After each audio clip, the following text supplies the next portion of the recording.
And now finally, the moment you've been waiting to hear, our candidate for the mayor of the city of Glen Cove. She is currently serving in her 4th term on the Glen Cove City Council. She has an MBA in finance from the NYU Stern School and has worked in financial data analytics for over 30 years. She serves as co-chair of the Glen Cove Memorial Day Parade, is the liaison to the Senior Center and the Glen Cove Finance Department. Since joining the City Council, she's advocated for fiscal responsibility, transparency, and accountability, which we really need in Glen Cove right now, through a common sense approach to government. She's an avid tennis player and plays percussion in the band Love Piece. On top of that, I have found her to be incredibly well organized, incredibly hardworking. She's done such a fantastic job in bringing so many people from Glen Cove together to fight to make this place the best it can possibly be. Let's hear it for our candidate for mayor of the city of Glen Cove, Marsha Silverman.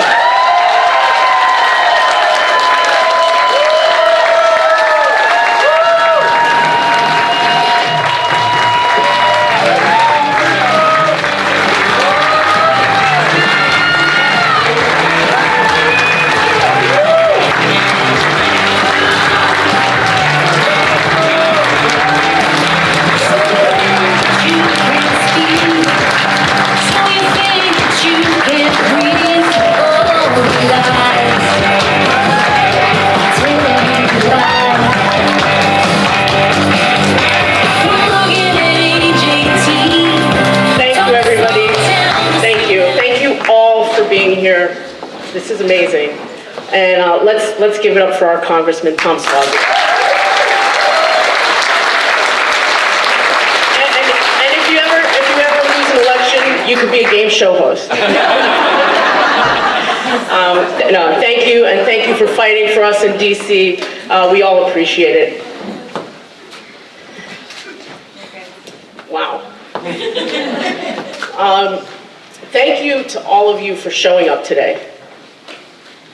This is amazing, and I want to thank just a few people before I really get into my remarks. Thank you to Frank Ferrara, my bandmate, for playing music. Really appreciate that. I want to thank the Polish National Home, Margaret and Tadeusz, for helping arrange this. Really appreciate the support right here in our local community.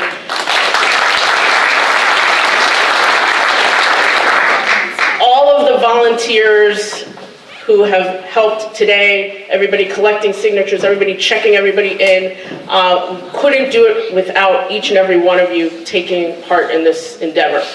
And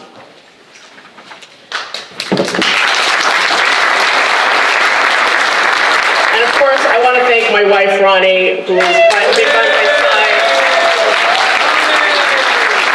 Has been by my side every step of the way, of course. So, as you can tell, I think, I'm humbled and honored to be standing here as the Democratic candidate for the mayor of Glen Cove. And I couldn't be more proud to do this than with this team of 6 city council members, candidates next to me. This is the team for Glen Cove and for the people.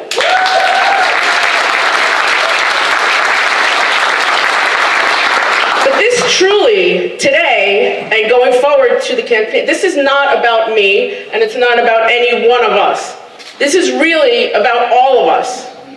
And we need to run a campaign by the people, for the people. It doesn't say it in the Constitution for no reason. It means a lot. We are here to represent everybody, everybody in our district, and everybody who lives here, resides here, works here, and we take that very seriously, to listen to everybody and understand the issues so that we can work for all of us.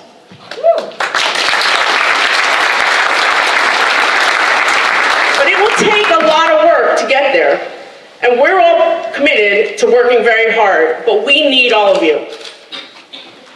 We need all of you to help us get there. And we're going to count on you. That's why we had everybody sign in. But I just want to tell a little bit about me. You know, some people grow up dreaming of becoming a mayor, a governor, or the president. That wasn't me. If you asked me 10 years ago, would you be in politics? No way, no way. I'm a finance person, I like doing data analytics. Never thought this would be me. But I started getting involved locally, and I often tell people that when I went to City Hall and started advocating for things that I thought were just right, it became kind of normal, like obvious that this is what I was meant to do. And I was brought up in a household, my father was a public school teacher, my mother was a stay-at-home mom. We didn't have a lot of material things, but we had a lot in other ways. I was taught that through hard work, dedication, integrity, respecting each other, you could get pretty far. And that's been the foundation that I have grown on to become a city council person and to stand here today as your candidate for mayor.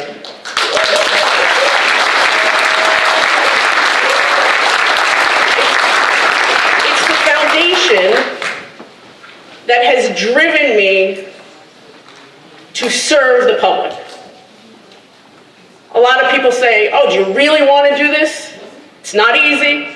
I said, maybe I don't want to, but I feel the need to. I need to help. I see things that can be better for all of us, and I want that. And that's, if I think back when I first got involved, I used to go down to City Hall, stand up and advocate for better budgeting, more fiscal responsibility, stop wasting, don't do financial practices that are against general municipal law. And little minor things. Don't sign a contract with a company that's actually out of business. Those kinds of things. That really happened. Twice. So I'd get up and speak at these city council meetings, and I didn't really get the feeling that people were listening. And then there was this older gentleman. He was supposed to be here today. Unfortunately, he's home. He's been sick. But he's a good friend of mine, and he's about to turn 100 later this year. And he was at that city council meeting, my friend Bob Praver. And he stood up, and I'm arguing for better financing, and he stands up and says, Mayor, City Council, the front door at City Hall does not open properly according to the fire codes. And as they didn't listen to me, they didn't really listen to him. And I said, oh, that's nice that he came out and looking out for people, but it wasn't that big a deal to me at that time. But meeting after meeting, he came back and he said, the door still doesn't open properly according to fire codes. That should be fixed. And I said, why is this so important to this gentleman? He's not even in City Hall most of the time. It won't affect him every day. Finally, after months of coming back to the city council meetings, the door opened properly. And I said, he made a difference. And he made a difference not just for himself, because he was in City Hall once a week maybe, for an hour. He made a difference for all the people that worked there, everybody else in the community who walked in and out of that door. And I said, we need more people like Bob. These people are the people like Bob who will look out for the small things that will make a big difference in people's lives.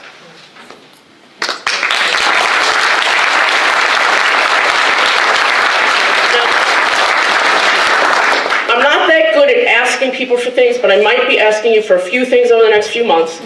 But I'm asking you for one big thing.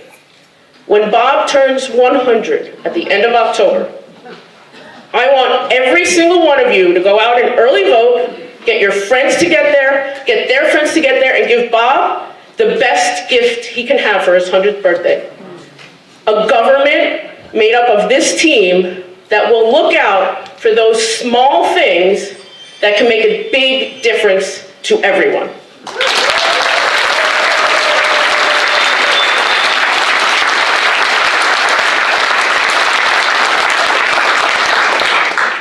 And now I know you didn't get a chance today to hear all the candidates, but we didn't want it to go on and on. We will be here after this, so feel free to come up, talk to us, get to know everyone. And I want to make sure you know, we will be around for the next 10 months until Election Day. We will need your help. If you did not sign in at one of the desks, if you are a registered Democrat in Glen Cove and did not sign the petition, please do that. That will get us on the ballot so that you can vote for us. If you can afford it, donate. We have QR codes around. We will need volunteers, volunteers, volunteers. So please, please, please, we will be asking you, and whatever you can do, if it's $5, $10, if it's 1 hour a week, we will take it because we can't do it alone. And this is really, as I started out, this is a campaign, I'll say it, for the people. By the people. I didn't hear it loud enough. For the people. By the people. One more time.